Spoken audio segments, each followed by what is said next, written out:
Hello, Best Friend Books community. I'm Lisa Combs, and I'm going to be sharing with you today a poem that is the source of the title for our upcoming collection of poems written by me and illustrated by Pam Fraser, coming from Best Friend Books that will be aimed at a little bit older group of kids than our prior early childhood series. And this collection of poems is going to be called The Thought Collector. And today I would like to share the poem, The Thought Collector, which will be one of about 40 poems in our collection, aimed at conversations with young people about how to maintain peace and happiness in themselves, in the world around them, in their relationships. And so have you ever found yourself thinking a thought that really is disrupting your peace and happiness, but you just can't let it go? And there you see Enzo. Good morning, Enzo. Come here, buddy. You want to say hi to everybody? You want to say hello? Say hi. Say good morning. So sometimes we all have thoughts that are disruptive to our peace and happiness. And isn't it crazy that we hold on to those thoughts and let them consume us? So the Thought Collector kind of pulls in an analogy about one of my favorite hobbies, which is collecting beautiful rocks along the Great Lakes shores. And so with that, I'll share the poem, The Thought Collector. I took a walk along the lakeside, looking on the shore for a rock for my collection, or maybe 3 or 4. There were many rocks to choose from, all dandy in their own right, but I couldn't take them all back home, and I didn't have all night. I knew what kind I was looking for, a nice, smooth, round black stone. While I knew there would be lots of them, I only wanted one. I picked one up and looked at it, but decided, maybe not. It was too jagged, rough, and ugly, not the smooth one that I thought.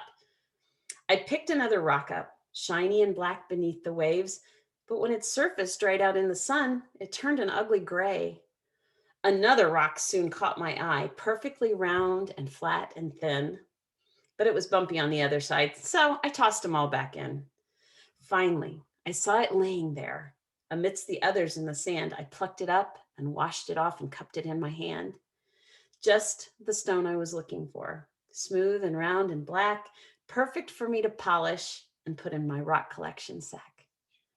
My brain is sometimes like that, with many thoughts along its shore, and I'm always deciding which ones to keep and which ones to ignore. My brainwaves keep bringing thoughts to me, some that make me sigh, some that make me wonder, some that make me cry, some that bring me laughter, some that make me tense, some that make me laugh out loud, and some that make no sense. Some that make me angry, some that make me proud, some that I'm ashamed to think, much less to say out loud.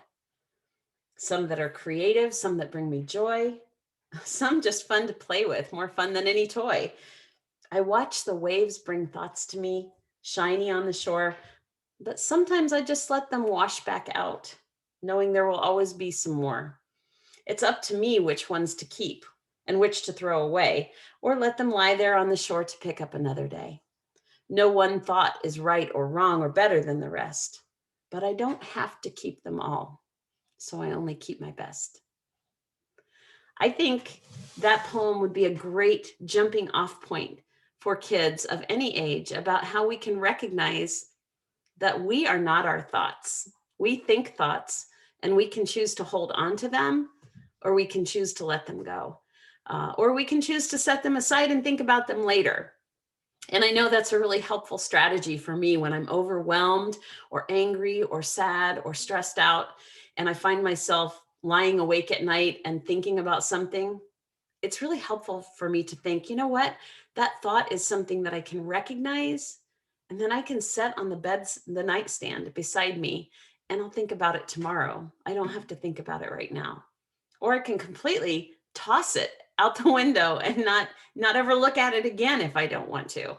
So that's a great strategy, a mindfulness strategy, where you can help kids learn that they can recognize their thoughts just like stones on the shore that they can choose to pick up and keep and hold on to and look at a lot. They can set them aside, or they can toss them back into the waves. I hope that gives you an idea of the tone and the level of conversation that will be available in this new collection of stories that or poems that we're gonna call The Thought Collector. And it should be out sometime this fall. Follow our page for more updates. I'll be sharing more poems from the collection as we go along. And I'm sure Pam will be sharing her sketches in turn as well. Thanks and have a wonderful day and a great weekend. Bye-bye.